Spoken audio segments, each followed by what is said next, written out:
عليهم غير المغضوب ربي اغفر لي ولوالدي ولجميع المؤمنين آمين. Bapak Ibu dan teman-teman rahimakumullah, alhamdulillah pagi hari ini kita bisa bersilaturahmi kembali bersama-sama ngaji kitab Nashaikhul Ibad.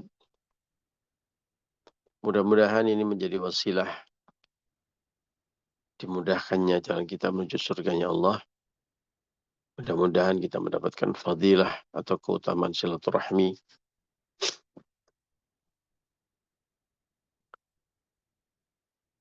di mana Rasulullah SAW bersabda, barang siapa yang bersilaturahmi akan mendapatkan fadilah atau keutamaan berupa insyaallah hidup kita akan berkah dengan panjang umur dan insyaallah Allah akan mudahkan rezeki kita min haitsu la yahtasib, bahkan dari arah yang tidak terduga. Allahumma amin ya rabbal alamin.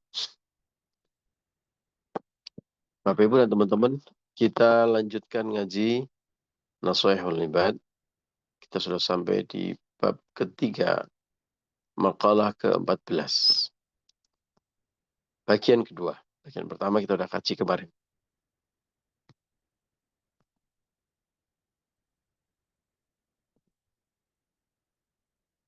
A'udzu billahi minasyaitonir rajim. Bismillahirrahmanirrahim. Wal maqalatur rabi'ata asyrata, inilah makalah ke-14. Ruwiya anna rajulan min Bani Israila. Diriwayatkan ada seorang laki-laki dari Bani Israel. Kharaja ila talabul ilmi. Keluar, pergi dari rumahnya, meninggalkan rumahnya untuk mencari ilmu. Fabalagha dzalika nabiyahum. Maka sampailah kabar itu kepada Nabi, salah satu Nabi dari golongan Bani Israel alaihissalam. Faba'atha ilaihi fa'atahu. Kemudian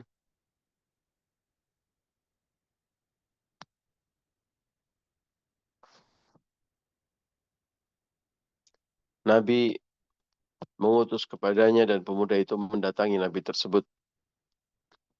Faqala, kemudian Nabi tersebut berkata, lahu kepadanya, kepada laki-laki tersebut. Ya fata, wahai pemuda, ila a'idzuka bithalasi khisalin. Sesungguhnya aku akan memberikan wasiat atau petuah, nasihat, 3 hal atau 3 perkara kepadamu. Fiha ilmul awwalina wal akhirin. Di dalamnya ilmu awal sampai akhir. Maksudnya segala ilmu terkandung di dalamnya. Fihi kulli syai', semuanya ada di dalamnya. Kalau kita mengetahui ilmu itu maka sudah cukup lah, ya. Terkandung semua di dalamnya. Apa itu? Yang pertama kemarin kita sudah bahas khafillaha fis sirri wal alaniyah. Takut kepada Allah dalam keadaan sepi, dalam keadaan sendiri, maupun dalam keadaan ramai atau banyak orang tampak. Nah, hari ini kita yang kedua. Nasihat yang kedua apa? Ilmu apa? Ilmu awal sampai akhir. Yang kalau kita tahu dan praktekkan ini, sudah cukup, semua terkandung ada di dalamnya. Yang kedua adalah wa amsik lisanaka 'anil khalqi.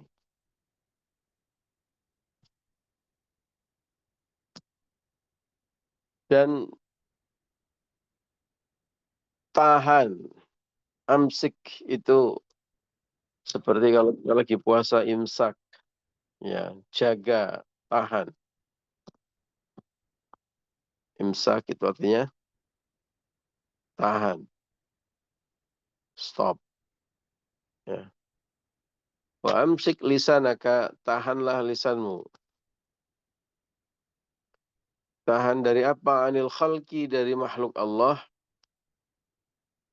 La tadhkurhum, la tadhkurhum. Jangan menyebut mereka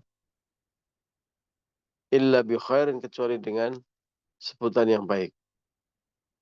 Kecuali dengan perkataan yang baik. Kama qalu, sebagaimana dikatakan, man barang siapa ghorbanan nasa, mencari-cari kesalahan manusia,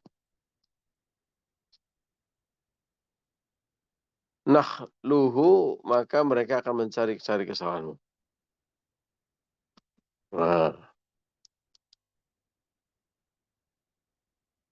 ini pelajaran kedua, nasihat kedua dari seorang nabi Bani Israel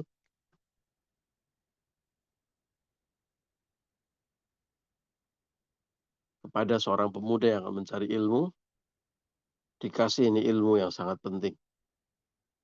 Intisari dari semua ilmu, dari awal sampai akhir. Jaga lisan kita. Jangan berbicara, jangan menyebut manusia, jangan berbicara kepada manusia atau makhluk Allah, bahkan semua makhluk Allah bukan hanya manusia, kecuali dengan perkataan yang baik.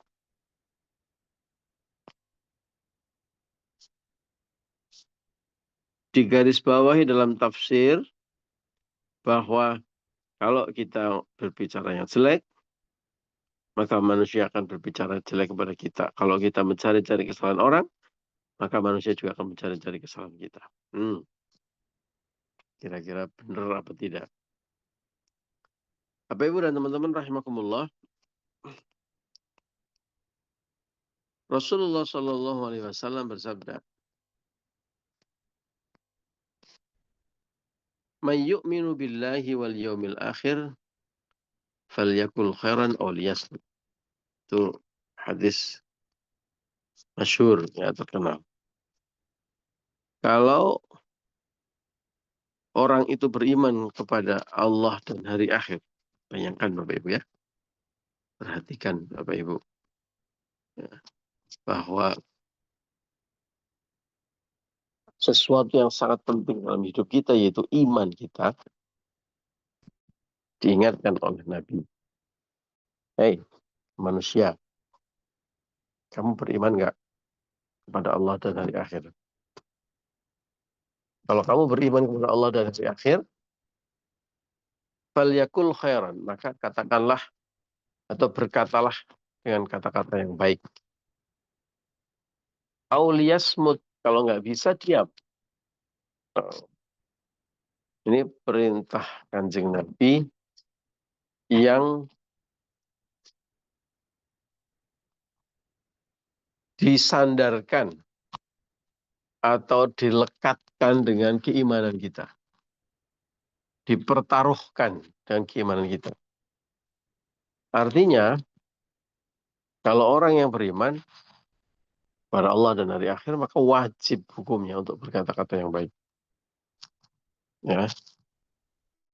Kalau nggak bisa berkata-kata yang baik for any reason, alasan apapun, sehingga nggak bisa berkata yang baik, misalnya sedang marah, ya, sedang dizolimi orang, sehingga kalau ngomong, namanya sedang dizolimi, kan pasti jengkel ya, kesel gitu. Nah, itu kondisi-kondisi tertentu yang membuat kita nggak bisa berkata yang baik.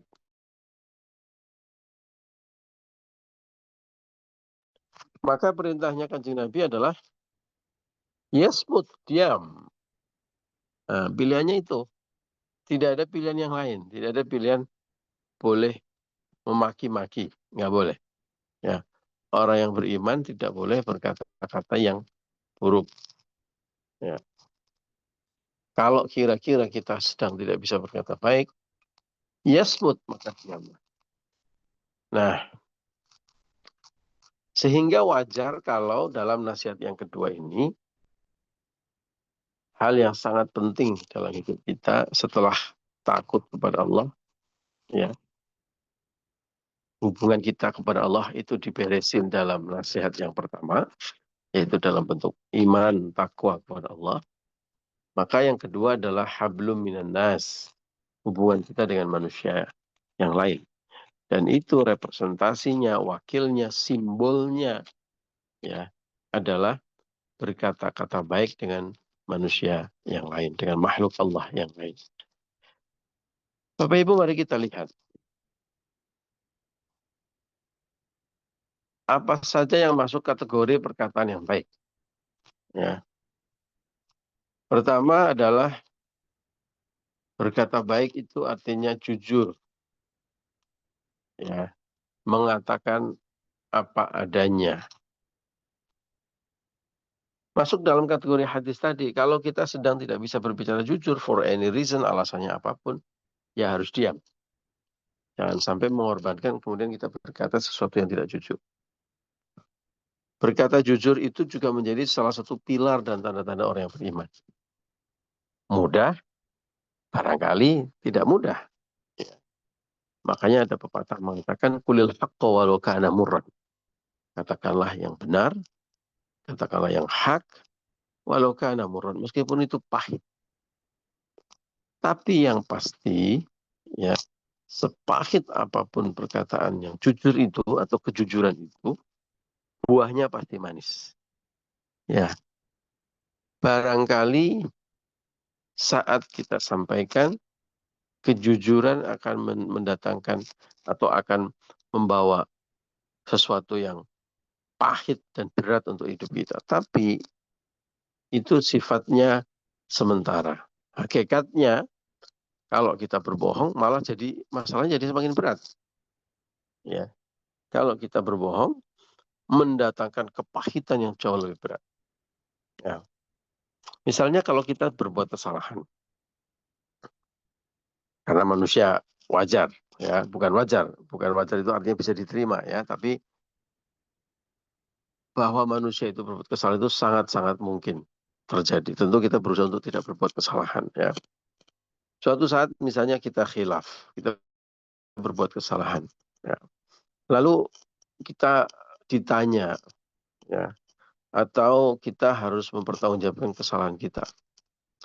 Kalau kita jujur, mungkin dampaknya, dampak sesaatnya itu akan buruk, ya, akan pahit. Misalnya kita dimarahi, misalnya kita tidak disukai orang atau orang-orang terdekat kita.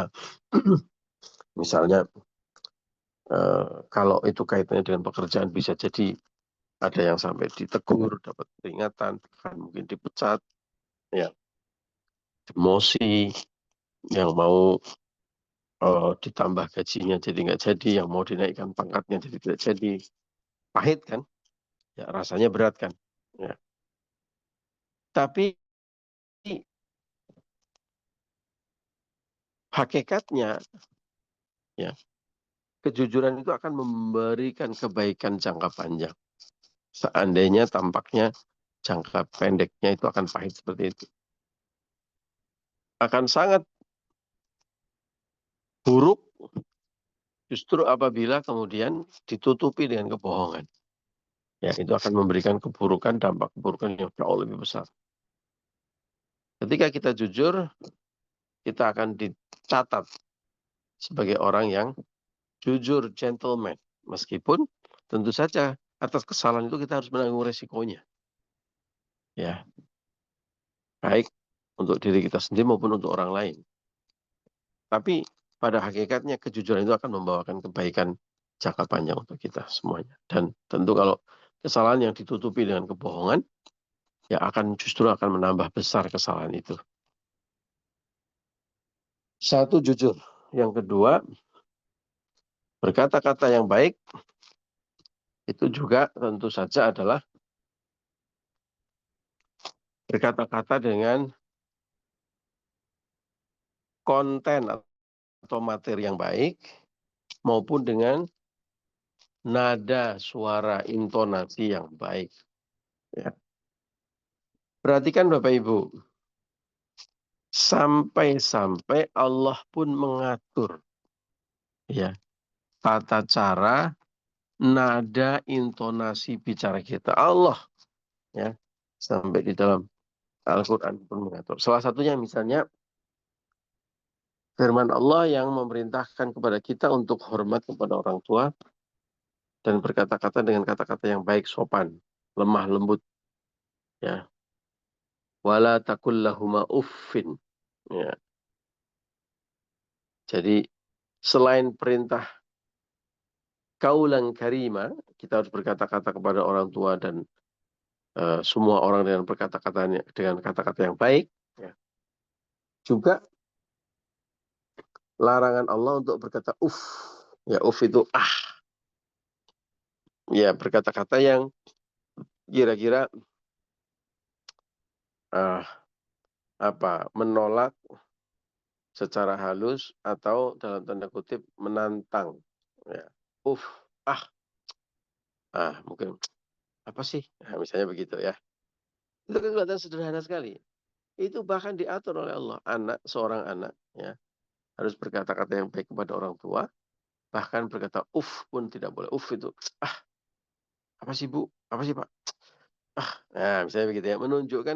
Menunjukkan ketidaksukaan. Itu saja nggak boleh Pak. Dan itu diatur oleh Allah. Bayangkan. Ya. Karena apa? Karena perkataan yang tidak baik, bahkan hanya sekedar intonasi yang tidak pas, ya, itu akan membuat orang lain merasa tidak nyaman. Bahkan bisa menimbulkan kemarahan dan kekacauan.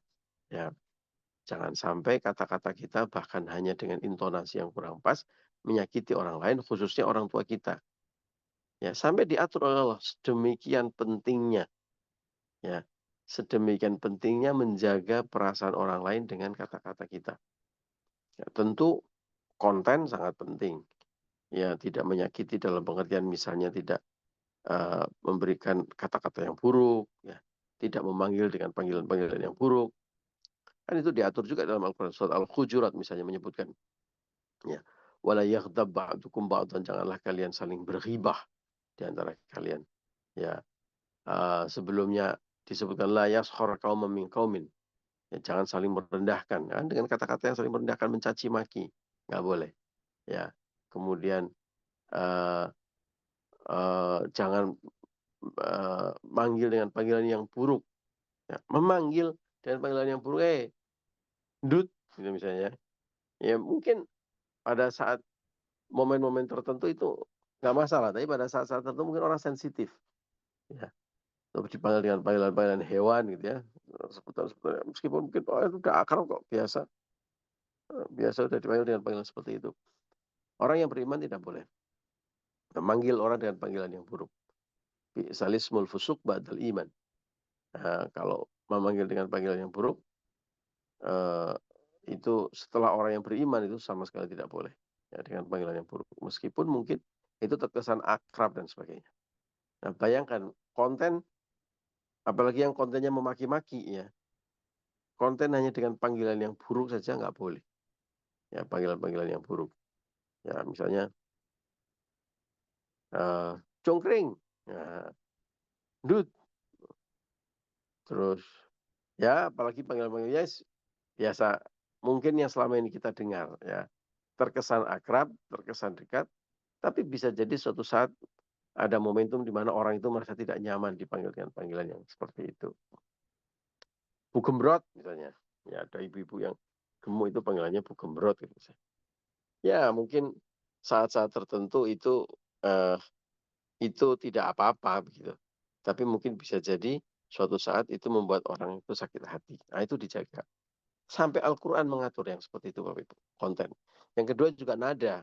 Ya, karena nada tertentu membuat orang juga bisa tersakiti, sakit hati.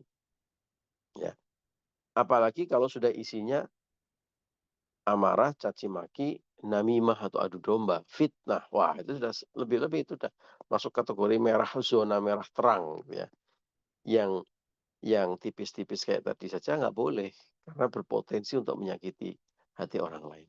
Ya, ingat bahwa ada kata-kata mengatakan mulutmu harimaumu. Beberapa hari yang lalu, ya bahkan mungkin masih dampaknya terjadi sampai hari ini, terjadi peristiwa besar di Pati, ya Jawa Tengah, ngikutin ya di media. Ya, sampai orang ribuan, puluhan ribu orang demonstrasi, sampai banyak korban yang jatuh. Karena apa? Karena perkataan yang buruk, ya kan? Ya, mungkin buat yang tidak mengikuti, saya update ya. Jadi Bapak Bupati, orang yang seharusnya diikuti dan dihormati sebagai panutan masyarakat, ya tiba-tiba kepleset lidahnya. Ya, hanya kepleset hal yang mungkin dalam hari-hari biasa itu sepele. Ya, ditanya oleh wartawan, dia ngomongnya dengan perkataan yang lembut, dengan perkataan yang baik, bisa lihat di videonya gitu ya.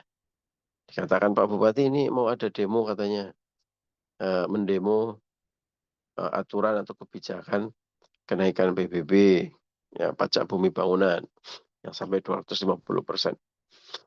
Beliau menjawab, ya jawabannya dengan cool, dengan nada yang cool gitu ya. Tapi itu bisa meledakkan amarah puluhan ribu, bukan hanya orang Pati, tapi juga sampai seluruh Indonesia. Geger sampai menteri, presiden pun turun tangan. Dia mengatakan, mau 5.000, mau 50.000 silakan saja. Saya tidak takut, saya tidak gentar. Ya. Itu diawali dari perkataan begitu Bapak Ibu. Ya, dengan nada yang cool, dengan nada yang baik. Tapi rupanya buat orang Pati, terutama yang sedang marah karena kenaikan PBB secara semena-mena, itu menjadi pemicu, ya, pemicu amarah selanjutnya yang kemudian berduyun-duyunlah ribuan, puluhan ribu orang. Ya. Diikuti dengan berbagai macam peristiwa-peristiwa yang lain. Nah, bayangkan Bapak Ibu, ketika kita melihat fenomena seperti itu, ya, kita menjadi teringat, oh iya betul ya, orang Islam itu kalau kita beriman kepada Allah dan hari akhir harus berkata-kata yang baik. Nanti Nabi juga pernah bersabda, jagalah mulut kita, ya, karena ada orang yang dilemparkan ke neraka dalamnya sampai 80 tahun perjalanan, saking dalamnya, ya. Karena apa? Karena mengatakan sesuatu yang menyakiti hati saudaranya. Ya, yaitu tadi panggilan yang buruk, ya saling mencela, saling memaki, mungkin nyindir-nyindir. Nah, ya kelihatannya hal yang sepele, tapi menyindir. Saya kemudian karena menyindir menyakiti hati saudaranya, dia apa namanya terluka. Nah, luka hati itu kemudian bisa membawa kemana-mana, akibat kemana-mana, membuat orang menjadi benci, membuat orang menjadi bermusuhan, ya, membuat orang jadi hilang kepercayaan, hanya karena sepatah dua patah kata. Maka orang yang beriman diingatkan untuk jangan terlalu banyak bicara. Karena semakin banyak bicara, semakin berisiko terjadi kesalahan. Slip of tongue, ya, keselip lidah.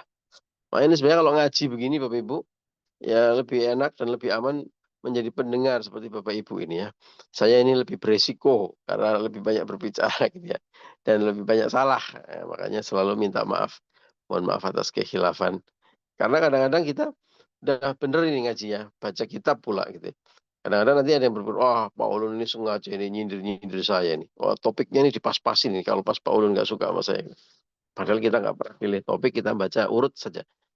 Ya, kadang-kadang banyak kan kejadian para pendakwah, para dai, ya kepleset lidahnya yang mendatangkan masalah luar biasa. Ya, banyak. Ya, makanya itu tanda bahwa semakin banyak berbicara, semakin tinggi resikonya. Semakin banyak resikonya, maka ya sudah, ya bicara hal-hal yang penting, bicara hal-hal yang perlu, bicara hal yang baik-baik saja. Ya. Seandainya dalam keadaan marah, dalam keadaan tertentu, kita nggak bisa berbicara yang baik, diam. Ya insya Allah, as-sukutu salamah, diam itu selamat.